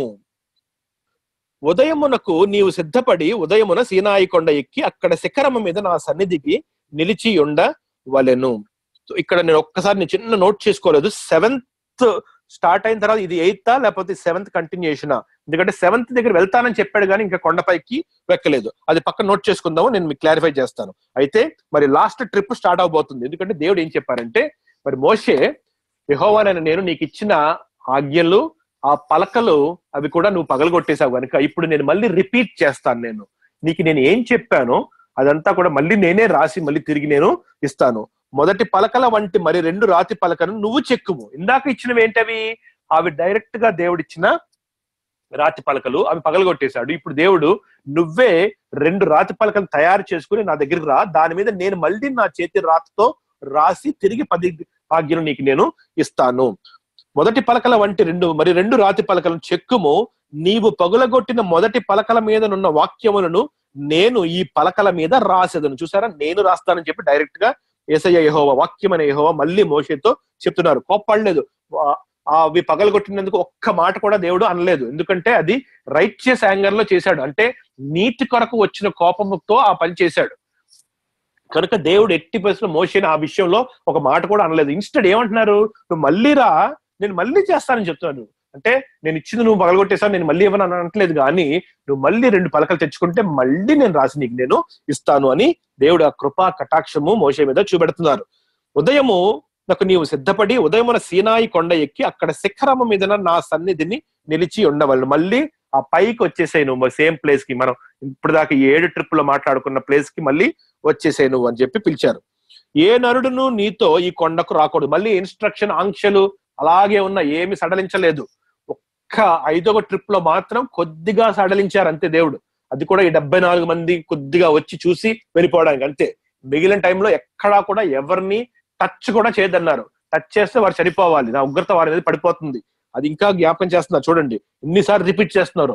ఎందుకు నేను ఈ మాటలన్నీ ఇన్నిసార్లు నేను రిపీట్ చేస్తున్నానంటే, మీకు దేవునికి యాక్సెస్ అనేది ఎంత కష్టము అనేది ప్రతి మనిషి తెలుసుకోవాలి. బైబిల్ స్టడీ చేస్తున్న ప్రతి క్రైస్తవుడు కూడా తెలుసుకోవాలి. అంటే ఆ దేవుని యొక్క ఆ లక్షణం, అంటే ఆ పరిశుద్ధత మనం తెలుసుకున్నప్పుడే దేవుని ప్రేమ యొక్క విలువ, ఆ యాక్సెస్ ని ఆయన కుమారుల్లో మనకి ఇచ్చినప్పుడు దాని యొక్క విలువ మనకి అర్థమవుతుంది. ఇశ్రాయేలు ప్రజలు ఏది మరిచిపోయి మరి వారి సొంత క్రియల మీద ఆధారపడి రక్షణ వస్తుంది అని చెప్పి అందరినీ విసిగించి పర్సిక్యూషన్ చేశారో, ఆ విషయం మనకు అర్థం కావాలి అంటే దేవుడు ధర్మశాస్త్రాన్ని ఇవ్వడానికి ఎంత కష్టంగా ఇచ్చారు మనుషులు. చూడండి, ఈజీగా అలా పిలిచేసి ఒకసారి పైకి వస్తే ఇదిగో నీకు ఇచ్చేస్తున్నాను అని చెప్పి మొత్తం ఇచ్చేయచ్చు కదా ఒక పుస్తకం. అలా ఇవ్వలేదు. మనం చదువుకుంటుంటే ఎన్ని గంటలు పట్టింది మనకి? 5-6 గంటలు పట్టింది ఇప్పటికి. ఇంకా మనం ఫినిష్ చేయలేదు. ఈ 5-6 గంటల్లో మనం తెలుసుకున్నది ఏంటి, ఎంత కష్టమో అసలు దేవునితో యాక్సెస్ అనేది. దేవుని మాట వినడమే నరునికి ఎంత భాగ్యం అనేది ఇప్పుడు అర్థమవుతుంది. ఒక్కొక్క మాట చెప్పి వెనక్కి పంపించి రిపీట్ చేసి రిమైండ్ చేసి దరిదాపులు కూడా రావద్దని చెప్పి మళ్ళీ పంపించి సగం మాటలు ఇచ్చి మళ్ళీ పంపించి ఇంకా పూర్తి చేసి మళ్ళీ అవన్నీ పగలగొట్టేస్తే కృపతో మళ్ళీ రా పైకి. అలా వదిలేయచ్చు కదా, నీకు చెప్పాను కదా 10 ఆజ్ఞలను, మీరు అవి పట్టుకుని వెళ్ళిపోండి అనొచ్చు. కాదు, మళ్ళీ నేను మీకు ఆజ్ఞలు రాసిస్తాను, నువ్వు మళ్ళీ పైకి రా, అని చెప్పినప్పుడు ఈ ఆఖరి ట్రిప్ లో ఈ 40 రోజులు దేవుడితో విజ్ఞాపన ప్రార్థన చేస్తాడు. అది తర్వాత ద్వితీయోపదేశకాండంలో చదువుకుందాం. సో ఈ మాట చెప్తున్నాను మీకు, ఆ ఇంపార్టెన్స్ చెప్తున్నాను నేను. 3వ వచనం ఒక ఇంపార్టెన్స్. ఏ నరుడును నీతో ఈ కొండకు రాకూడదు, ఏ నరుడును ఈ కొండ మీద ఎక్కడైనాను కనపడకూడదు, ఈ కొండ ఎదుట గొర్రెలైనను ఎద్దులైనను మేయకూడదని సెలవిచ్చాను. కనీసం కొండ ముందు వాటిని గ్రేజింగ్ కూడా అలో చేయట్లేదు దేవుడు. ఆంక్షలు అంత స్ట్రిక్ట్ కాబట్టి అతడు మొదటి పలకల వంటి 2 రాతి పలకలను చెక్కెను. మోషే తనకు యెహోవా ఆజ్ఞాపించినట్లు ఉదయమందు పెందలకడ లేచి ఆ 2 రాతి పలకలు ఎంటీవీ తీసి చేత పట్టుకుని సీనాయి కొండ ఎక్కగా మేఘములో యెహోవా దిగి, మనకి మళ్ళీ తెలుసు మేఘం అనగానే మనకి వాక్యమైన యెహోవా అని వెంటనే అర్థమైపోతుంది మనకి. మేఘములో యెహోవా దిగి అక్కడ అతనితో నిలిచి యెహోవా అను నామమును ప్రకటించెను. మరి మోషేకి చెప్పారు మళ్ళీ నేనే యెహోవాని అని, మరి ఆయన నామం ప్రకటించారు అక్కడ. 6వ వచనం. అతని ఎదుట యెహోవా అతని దాటి వెళ్ళుచు,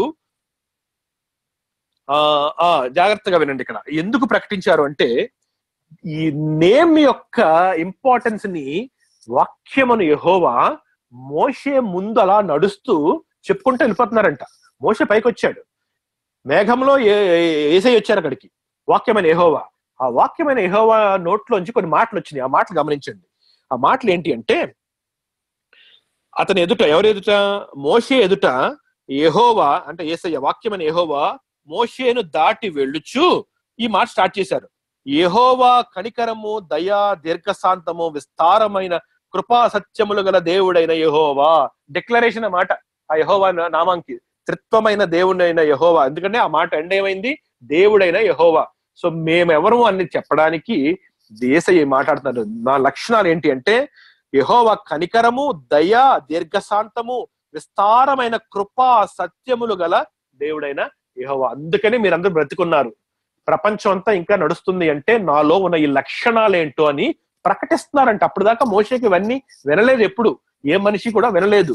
సో నా దయ, కనికరము, దీర్ఘశాంతము, పేషెన్స్, లాంగ్ సఫరింగ్, అంటే మనుషులు ఎంత పాపం చేసినా అందరినీ తుడిచిపెట్టేయకుండా ఎవరో ఒకరిని ఉంచి నోవా దగ్గర మళ్ళీ కొనసాగించి మళ్ళీ ఇంత పాపం చేసిన అందరినీ చంపివేయకుండా దీర్ఘశాంతం చూపెడుతూ ఆ లక్షణాలు ఏంటో అక్కడ ప్రకటిస్తున్నారు నోటితో. యెహోవా కనికరము దయా దీర్ఘశాంతం విస్తారమైన కృపా సత్యములు గల దేవుడైన యెహోవా, ఆయన 1000 మందికి కృపను చూపుచు దోషమును అపరాధమును పాపమును క్షమించును గాని ఆయన ఏమాత్రమును దోషులను నిర్దోషులుగా ఎంచక 3-4 తరముల వరకు తండ్రుల దోషమును కుమారుల మీదికి రప్పించునని ప్రకటించెను. నాలో దయ, కనికరము, కృప అన్ని ఉన్నాయి. అట్ ద సేమ్ టైం నాలో పాపాన్ని విడిచిపెట్టకూడని న్యాయం అనే లక్షణం కూడా ఉంది. ఎవరిని దోషులని నిర్దోషులని నేను ప్రకటించను. నేను అంటే దోషం ఉంటే పర్లేదు ఇలా చేసేయచ్చు అని అంటాను, నేను అనను. నేను నా కృప చూపెడతాను. అట్ ద సేమ్ టైం నా అదర్ సైడ్ నేను న్యాయమైన దేవుడని నేను పనిష్ కూడా చేస్తాను. ఆ 2 ఫేసెస్ చూపెట్టారన్నమాట ఆ మాట ప్రకటనలో. నేను నా ప్రేమ, నా న్యాయము. మరి అదే కదా శిలువలో మనకు కనపడింది. దేవుని న్యాయము దేవుడు తీర్చారు అక్కడ మరి యేసయ్య ద్వారా. మరి దేవుని ప్రేమని మన కోసము ఇచ్చారు. ఆ న్యాయం ఎలా తీరింది? మనందరి బదులు యేసయ్య శిలువ ఎక్కడం వల్ల దేవుని న్యాయమైన విధులను అక్కడ నెరవేర్చడం జరిగింది. అలాగే ఆ ప్రేమతో మనల్ని కూడా కృప కనికరంతో మనల్ని పరలోక రాజ్యానికి ఉచితంగా తీసుకెళ్ళిపోవడంలో ఆయన ప్రేమ కనపడింది. సో అదే దేవుడు చెప్తున్నారన్నమాట. నేను కనికరము, దయ, దీర్ఘశాంతము, విస్తారమైన కృప అనే మాట చూసారు అక్కడ, అండర్లైన్ చేసుకోండి. కృప సత్యము గల దేవుడని యెహోవా. అంతేకాకుండా నేను 1000 మంది కృపను చూపించు దోషమును అపరాధమును పాపను క్షమిస్తాను నేను, కానీ దోషులు నిర్దోషులుగా ఎంచను నేను. సో మీ పాపానికి జీతమైన మరణం డెఫినెట్ గా జరుగుతుంది. ఎలాగా అనేది మనం తర్వాత చూసాం మనం అందరం. 8వ వచనం. అందుకు మోషే త్వరపడి నేల వరకు తల వంచుకొని నమస్కారము చేసి, ప్రభువా, నా మీద నీకు కటాక్షము కలిగిన ఎడల నా మనవి ఆలకించుము. దయచేసి నా ప్రభువు మా మధ్యను ఉండి మాతో కూడా రావాలని. మొట్టమొదటిసారిగా ఈ ప్రభువు అన్న మాట ఉపయోగించాడు. నువ్వు రాజువి, మమ్మల్ని అందరి ప్రభుత్వం చేసేవాడు. ఇప్పుడు దాకా ప్రభు అనే మాట మనం లాస్ట్ 20 అధ్యాయాలు ఎక్కడా వినలేదు. మనం ఫస్ట్ టైం వింటున్నాం ఈ మాట, మన ప్రభువు అన్న మాట. నోటి అండర్లైన్ చేసుకోండి. 9వ వచనం 34:9. ప్రభువు ప్రభువా అన్న స్టార్ట్ చేశాడు. ప్రభువా, నా మీద నీకు కటాక్షము కలిగిన ఎడల నా మనవి ఆలకించుము. దయచేసి నా ప్రభువు మా మధ్యను ఉండి మాతో కూడా రావలను. వీరు లోబడనొల్లని ప్రజలు, మా దోషమును పాపమును. ఒక నిమిషం, ప్రింట్ మిస్టేక్ ఉంది ఇక్కడ. 9. దయచేసి నా ప్రభు మా మధ్యను ఉండి మాతో కూడా రావలను. వీరు లోబడనొల్లని ప్రజలు, మా దోషమును పాపమును క్షమించి మమ్మును నీ స్వాస్థ్యముగా చేసుకొన మనెను. అందుకు ఆయన, ఇదిగో నేను ఒక నిబంధన చేయుచున్నాను. భూమి మీద ఎక్కడనైనను ఏ జనములోనైనను చేయబడని అద్భుతములు నీ ప్రజలందరి ఎదుట చేసేదను. నీవు ఏ ప్రజల నడుమనున్నావో ఆ ప్రజలందరూ యెహోవా కార్యమును చూచెదరు. నేను నీ ఎడల చేయబోనది భయంకరమైనది అని దేవుడు ఒక కొత్త మాట చెప్పారు. ఇక్కడ నుంచి నేను నీతో ఉంటాను కదా, నా ప్రజెన్స్ నీతో వస్తుంది. అంతేకాకుండా నేను ఒక నిబంధన చేస్తున్నాను. నేను చాలా అద్భుతంగా మిమ్మల్ని నడిపించుకుంటూ నేను పాలు తేనెలు ప్రవహించే ఖానాను దేశానికి తీసుకెళ్తాను. ఇక ముందు ఎప్పుడు కూడా చూడని అద్భుతాలు మీరు ఇక్కడ ముందు చూడబోతున్నారు. నేడు నేను నీకు ఆజ్ఞాపించిన దానిని అనుసరించి నడువుము. ఇది మోషేతో డైరెక్ట్ గా చెప్తున్నారు. ఏమని? నీకు ఆజ్ఞాపించిన దాన్ని అనుసరించి నడువుము. ఇదిగో నేను అమోరీలను, కనానీలను, హిత్తీయులను, పెరిజ్జీలను, హివ్వీయులను, యెబూసీయులను నీ ఎదుట నుండి వెళ్ళగొట్టెదను. నీవు ఎక్కడికి వెళుచున్నావో ఆ దేశపు నివాసులతో నిబంధన చేసి కొనకుండా జాగ్రత్త పడుము. ఒకవేళ అది నీకు ఉరి కావచ్చును. కాబట్టి మీరు వారి బలిపీఠములను పడగొట్టి, వారి బొమ్మలను పగలగొట్టి, వారి దేవతాస్తంభములను పడగొట్టవలను. ఎలయనగా వేరొక దేవునికి నమస్కారం చేయవద్దు. ఆయన నామము రోషము గల యెహోవా, ఆయన రోషము గల దేవుడు. గమనించండి, ఇక్కడ మళ్ళీ ఆయన అని అంటున్నారు. ఎవరు మాట్లాడుతున్నారు? యెహోవానే మాట్లాడుతున్నారు. నా నామము రోషము గల యెహోవా అని అనరు. ఎప్పుడు కూడా ఆయన నామము రోషము గల యెహోవా, ఆయన రోషము గల దేవుడు. సో ఆ ఉగ్రత అన్నది ఎప్పుడు కూడా తండ్రికి ఆపాదిస్తారు. యేసయ్య ఎప్పుడు జడ్జిమెంట్ రోల్, గ్రేస్ రోల్ యేసయ్య తీసుకుంటారు, జడ్జిమెంట్ రోల్ తండ్రికి ఇస్తారు. అందుకనే ఇందాక ఆ 2 ఫేసెస్ చెప్పాం కదా. శిలువ మీద మరణించినప్పుడు గ్రేస్ ఎవరు ఇచ్చారు? యేసయ్య ఇచ్చారు. మరి ఆ న్యాయం ఎవరికి ఇచ్చారు? శిలువ మీద మరణించేలాగా ఎవరు చేశారు? తండ్రి అయిన దేవుడు తన కుమారుని శిలువ వేశారు యాక్చువల్ గా చెప్పాలంటే. సో జడ్జిమెంట్ ఎగ్జిక్యూషన్ తండ్రిది, గ్రేస్ ఎగ్జిక్యూషన్ కుమారుడైన యేసయ్యది. సో అదే యేసయ్య యెహోవా వాక్యం అనే యెహోవా ఏం చెప్తున్నారు అంటే, ఆయన రోషము గల యెహోవా, ఆయన రోషము గల దేవుడు. కాబట్టి మీరు దేవునికి నమస్కారము చేయవద్దు. 15వ వచనం, ఆ దేశపు నివాసులతో నిబంధన చేసి కొనకుండా జాగ్రత్త పడుము. వారు ఇతర దేవతలతో వ్యభిచరించి ఆ దేవతలకు బలి అర్పించినప్పుడు ఒకడు నిన్ను పిలిచిన ఎడల నీవు వాని బలిద్రవ్యం తినకుండా చూచుకొనుము. ఇవన్నీ ఇన్స్ట్రక్షన్స్. ముందుకెళ్తున్నాను. మరియు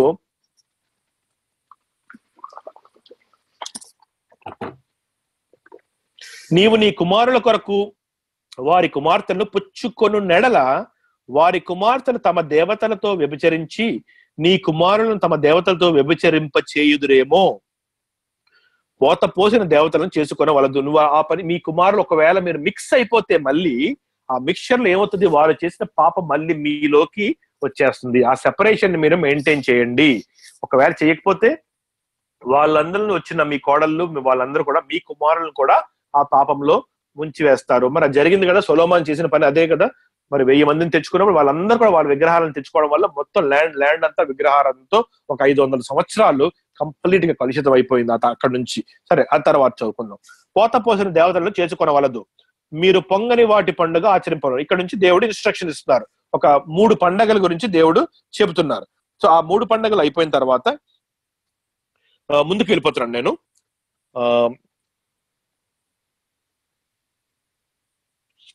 26వ వచనము, నీ భూమి యొక్క ప్రథమ ఫలములలో, ఎందుకంటే అక్కడ ఉన్నవన్నీ 3 పండుగలు చెప్తారన్నమాట. యాన్యువల్ గా అంటే ప్రతి సంవత్సరము 12 months డ్యూరేషన్ లో మీరు ఒక 3 festivals ని మీరు చేయాలి అని చెప్పి ఆ ధర్మశాస్త్రం సంబంధించిన ఇన్స్ట్రక్షన్స్ ని కంటిన్యూషన్ గా మరి ఈ 8వ ట్రిప్ లో యెహోవా మోషేతో చెప్పడం జరిగింది. 26వ వచనం, నీ భూమి యొక్క ప్రథమ ఫలములలో మొదటివి నీ దేవుడైన యెహోవా మందిరంలోనికి తేవలను. మేకపిల్లను దాని తల్లి పాలతో ఉడకపెట్టకూడదనెను. అదొక స్పెషల్ ఇన్స్ట్రక్షన్. దాని గురించి మాట్లాడుకుందాం. 27వ వచనం, మరియు యెహోవా మోషేతో ఇట్లనెను. సో అయిపోయింది. సో అక్కడతో దేవుడు చెప్పిన ఆ కాన్వర్జేషన్, ఇంటరాక్షన్ అంతా అయిపోయిన తర్వాత మరి మోషే తో లాస్ట్ లో చెప్తున్నారు ఒక మాట. దేవుడు సీనాయి పర్వతం ఎపిసోడ్ ఎండ్ అయిపోతుంది ఇక్కడతో. ఇంకా ఆ పర్వతం మీద దేవుడు పిలిచి వీరితో మాట్లాడినంతా కూడా ఇన్ని 7-8 trips, 7th and 8th trip దగ్గర చిన్న ఇది ఉన్నది, నేను చెప్తాను దాని గురించి. అయిన తర్వాత ఈ మాట, మరియు యెహోవా మోషేతో ఇట్లనెను, ఈ వాక్యములను రాసుకొను. ఇప్పుడు ఏం చెప్పారు దేవుడు? నేను చెప్పినవన్నీ కూడా నువ్వు రాసుకోమని చెప్తున్నారు. కొత్తగా చెప్పారు ఇవన్నీ, ఇంతకు ముందు చెప్పలేదు. ఇంతకుముందు చెప్పినవన్నీ ఆల్రెడీ మోషే దగ్గర ఉన్నవి. ఇప్పుడు కొత్తగా ఇవి కూడా రాసుకొనుము. ఎలా అనగా, ఈ వాక్యములను బట్టి నేను నీతోనూ ఇశ్రాయేలీయులతోనూ నిబంధన చేసి ఉన్నాను. ఈ కొత్తగా ఒక కవరెంట్ చేశాను కదా నీతో, ఈ మాటలు కూడా నువ్వు రాసుకోను. 28వ వచనం, అతడు 40 రేయింబగళ్ళు యెహోవాతో కూడా అక్కడ నుండెను. అతడు భోజనము చేయలేదు, నీళ్లు తాగలేదు. ఎన్ని రోజులు? 40 days. 6th ట్రిప్ లో ఎన్ని రోజులు ఉన్నాడు? 40 days. అక్కడ ఒక 40, ఇక్కడ ఒక 40. 2 సార్లు 40 రోజులు సీనాయి పర్వతం మీద మోషే గడిపాడు. ఫస్ట్ ట్రిప్ లో అన్నపానం దేవుడు మెన్షన్ చేయలేదు. 2వ ట్రిప్ లో మోషే టోటల్ ఫాస్టింగ్ లో ఉన్నాడు. పూర్తిగా భోజనం గాని నీళ్లు గాని లేదు. ఎందుకు? ఎలా బ్రతికున్నాడు అంటే దేవుని సమక్షంలో complete power and strength of God presence లో ఉన్నాడు కనుక అది సాధ్యమైంది. టోటల్ గా దేవుని సమక్షంలో 40 రేయింపగళ్ళు యెహోవాతో ఉండి అతను భోజనం చేయలేదు, నీళ్లు త్రాగలేదు. అంతలో ఆయన నిబంధన వాక్యములు అనగా 10 ఆజ్ఞలను ఆ పలకల మీద మోషే సీనాయి కొండ దిగుచుండగా, ఒక నిమిషం, 28వ వచనం, అనగా 10 ఆజ్ఞలను ఆ పలకల మీద వ్రాసెను. మోషే సీనాయి కొండ దిగుచుండగా శాసనములు గల ఆ 2 పలకలు మోషే చేతిలో ఉండెను. మరి ఎప్పుడైతే ఆ ట్రిప్ అయిపోయి వచ్చేస్తున్నాడో మరి దేవుడు మళ్ళీ రాసి ఇచ్చారు. ఎంటీ పలకలతో పైకి వెళ్ళాడు. ఆ పలకల మీద దేవుని చేవ్రాతతో మళ్ళీ ఆ 10 ఆజ్ఞలను 4 వైపులా రాసి మళ్ళీ మోషే చేతిలో ఇస్తుంటే అవి తీసుకుని కిందకి వస్తున్నాడు. మోషే సీనాయి కొండ దిగుచుండగా శాసనములు గల ఆ 2 పలకలు మోషే చేతిలో ఉండెను. అతడు ఆ కొండ దిగుచుండగా ఆయన అతనితో మాట్లాడుచున్నప్పుడు తన ముఖ చర్మము ప్రకాశించిన సంగతి మోషేకి తెలిసి ఉండలేదు. ఏం జరిగింది? మరి ఎప్పుడైతే మోషే కిందకు వస్తున్నాడో, దేవునితో మాట్లాడుతూ దిగి వస్తున్నాడో, మోషే యొక్క ఫేస్, ఆ దేవుని యొక్క రేడియన్స్, ఆ గ్లోరీ ఆ ఫేస్ కి అతుక్కుపోయింది. సో ఫేస్ అంతా వెలిగిపోతుంది అన్నమాట. ఒక గొప్ప తేజస్సు మొహంలోకి వచ్చేసింది మోషే మొహంలోకి. అయితే మోషేకి తెలియదు, ఎందుకంటే అది బయట చూస్తున్న వాళ్ళు కనబడుతుంది కానీ మోషేకి తెలియదు కదా తన ఫేస్ ఎలాగున్నది అన్న విషయం. సో ఆ మాటకి రాయబడింది, తన ముఖ చర్మము ప్రకాశించిన సంగతి మోషేకి తెలిసి ఉండలేదు. అహరోనును ఇశ్రాయేలులందరూ మోషేను చూచినప్పుడు అతని ముఖ చర్మము ప్రకాశించెను గనుక వారు అతన్ని సమీపింప వెరచిరి. ఎప్పుడైతే ఆ పట్టుకుని కిందకు వచ్చాడో భయపడి వెనక్కుడిపోయారు. ఎందుకంటే వెళ్ళిన మోషేలా లేడు. వచ్చిన మోషే ఫేస్ అంతా కూడా బ్రైట్ గా వెలిగిపోతుంది. ఆ బ్రైట్నెస్ చూసి వాళ్ళు భయపడి వెనక్కి తగ్గారు. మోషే వారిని పిలిచినప్పుడు అహరోనును సమాజ ప్రధానులందరూ అతని యొద్దకు తిరిగి వచ్చి మోషే పిలిస్తే అప్పుడు దగ్గరికి వెళ్ళారు. మోషే వారితో మాట్లాడాను. అటు తరువాత ఇశ్రాయేలులందరూ సమీపింపగా సీనాయి కొండ మీద యెహోవా తనతో చెప్పినది యావత్తును అతడు వారికి ఆజ్ఞాపించెను. సో ఈ లాస్ట్ ట్రిప్ లో మరి దేవుడు ఏం చెప్పారో అవన్నీ కూడా మరి వాళ్ళందరికీ కూడా వివరించి చెప్పాడు. ఈసారి చేతిలో పలకలు ఉన్నాయి, వాటిని ఇంకా పగలగొట్టలేదు. వాళ్ళందరూ కొద్దిగా సద్దుమణి గారు ముందు చేసిన అల్లరి చేయకుండా ఇప్పుడు కూడా 40 days ఉన్నాడు, కానీ ఈసారి రిపీట్ చేయలేదు. వాళ్ళకి అర్థమైంది, ఎందుకంటే 3000 మంది చనిపోయారు. ఆ కోపము మరి ప్రదర్శించాడు, దేవుని ఉగ్రత ఏంటో చూపెట్టాడు. దేవుడు వాళ్ళందరూ విచారించారు, దుఃఖపడ్డారు, మీతో రానన్నారని చెప్పి ఇవన్నీ కూడా జరిగిన తర్వాత. కాబట్టి ఈసారి అందరూ బానే ఉన్నారు అక్కడ. మోషే వారితో ఈ మాటలు చెప్పుడు చాలించి తన ముఖము మీద ముసుగు వేసుకొనెను.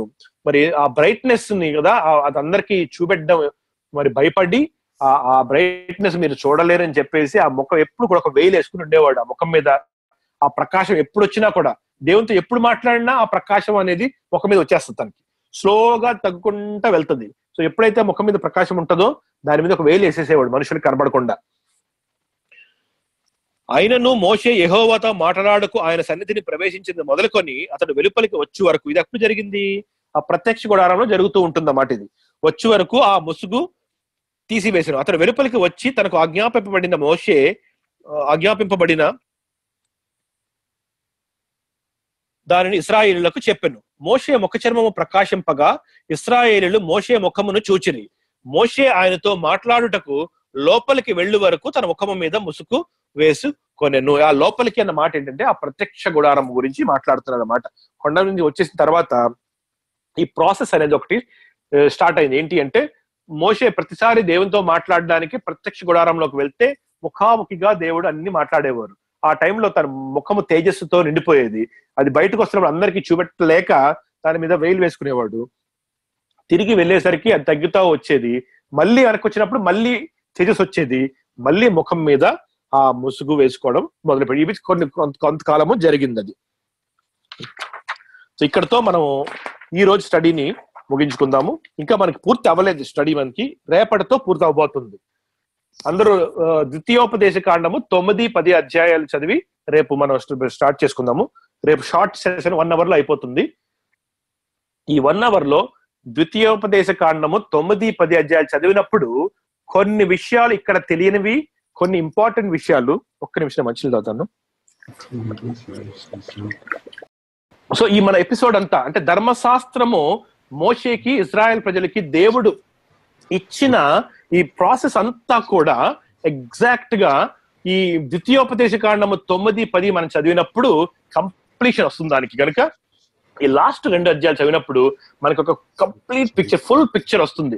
దేవుడు వాగ్దానములు అబ్రహాముకి చేసినప్పటి దగ్గర నుంచి సున్నతి, ధర్మశాస్త్రము ఏ పరిస్థితుల్లో ఎందుకు ఎలా ఇచ్చారో ఆల్రెడీ మనం చదువుకున్నాము. దాని కంప్లీషన్ మాత్రం రేపు ద్వితీయోపదేశ కాండము 9-10 చదువుకున్న తర్వాత మనకి అర్థమవుతుంది. దాంతో మనం క్లోజ్ చేసుకుని ఫ్రైడే బ్రేక్ తీసుకుని సాటర్డే మళ్ళీ గలతీలకు రాసిన పత్రిక 1వ అధ్యాయానికి మళ్ళీ మనం స్టార్ట్ చేయబోతున్నాం. సో అది మన road map for the next 3 days. Thank you so much for listening, and God bless you all for patiently listening to God's word. God bless you. Thank you, Pradeep. Praise the Lord.